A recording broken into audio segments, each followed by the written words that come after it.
കൂവപ്പള്ളിയിൽ യുവതിയെയും യുവാവിനെയും വീട്ടിനുള്ളിൽ മരിച്ചനിലയിൽ കണ്ടെത്തിയ സംഭവത്തിൽ കൂടുതൽ വിവരങ്ങൾ പുറത്ത്.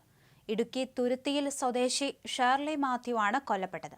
കോട്ടയം ആലുമൂട് കുരുട്ടുപറമ്പിൽ സ്വദേശി ജോബ് സഖറിയയാണ് മരിച്ചനിലയിൽ കണ്ടെത്തിയത്.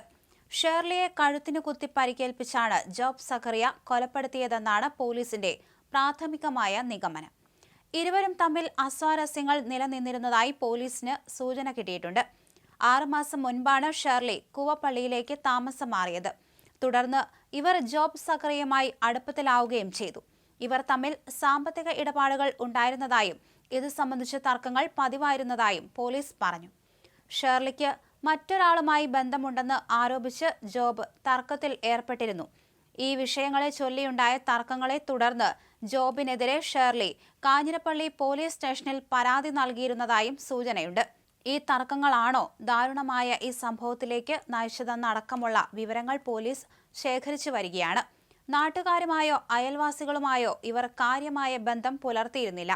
ജോബിനെക്കുറിച്ച് ഭർത്താവ് മരിച്ചെന്നും വിവാഹബന്ധം വേർപ്പെടുത്തിയെന്നും ഉൾപ്പെടെ പല കഥകളും ഷേർലി പലരോടുമായി പങ്കുവച്ചിരുന്നതായി നാട്ടുകാർ പറയുന്നു.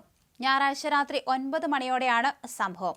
ഷേർലിയെ ഫോണിൽ ലഭിക്കാതെ വന്നതിനെ തുടർന്ന് നടത്തിയ അന്വേഷണത്തിലാണ് കിടപ്പുമുറിയിലെ കട്ടിലിനോട് ചേർന്ന് കഴുത്തറത്ത നിലയിൽ കണ്ടെത്തിയത്. ജോബ് സഖറിയെ വീടിന്റെ സ്റ്റെയർ കേസിൽ തൂങ്ങി മരിച്ച നിലയിലും കണ്ടെത്തുകയായിരുന്നു.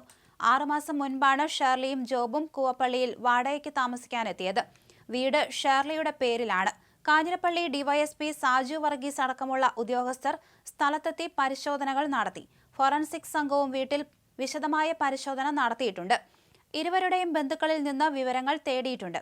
നിലവിൽ വീട് പോലീസ് സീൽ ചെയ്തിരിക്കുകയാണ്.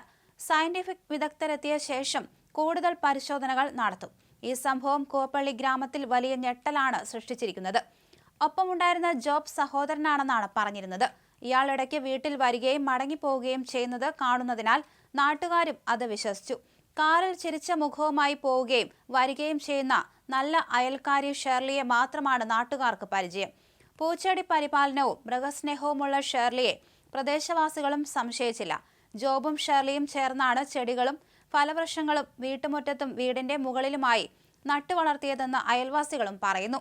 ഞായറാഴ്ച രാത്രി പോലീസ് ഷേർലിയുടെ വീട്ടിലെത്തുമ്പോഴാണ് നാട്ടുകാരും വിവരമറിയുന്നത്. പ്രദേശവാസി ജെയിംസ് ജോസഫാണ് പോലീസിനൊപ്പം വീട്ടിനുള്ളിൽ പരിശോധനയ്ക്കായി കയറിയത്. രാത്രിയായതിനാൽ വീട് സീൽ വച്ച് കാവൽ ഏർപ്പെടുത്തി പോലീസ് മടങ്ങിയതോടെ ദുരൂഹതകൾ നീങ്ങാൻ ഒരു രാത്രി കൂടി വേണ്ടി വന്നു. സത്യം പുറത്തറിഞ്ഞതോടെ പ്രദേശവാസികളും നടുങ്ങി. ഒരു മതിലിനപ്പുറത്തെ വീട്ടിൽ യാതൊരു സംശയങ്ങൾക്കും ഇടവരുത്താതെ കൊലപാതകം നടന്നതിന്റെ ഞെട്ടലിലാണ് പ്രദേശവാസികൾ.